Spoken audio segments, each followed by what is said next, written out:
Welcome back to Math Dogs. If you're new to the channel, please comment, like, and subscribe. If you have any questions, please comment down below. Problem number 1 is a discount problem. It says a dog kennel costs $114.79 at the pet store. During a one-day sale, the kennel is marked 15% off. What is the discounted price? So this is a two-step process. First, I'm going to find 15% of the $114.79. And I'm going to do that by multiplying, since of indicates multiplication. So I'm going to write 15% as a decimal, 0.15. We just move the decimal point 2 places to the left, times 114.79.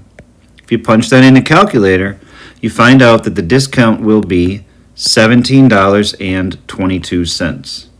And now I'm going to take the $114.79 that was the original price of the kennel and subtract out the $17.22 that would be the discount.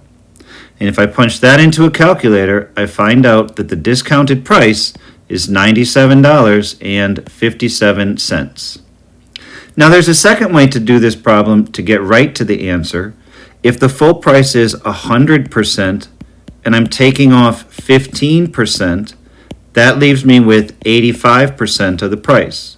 So I could multiply 0.85, which is the decimal form of 85%, times the original price of $114.79, and I would get straight to the answer of $97.57.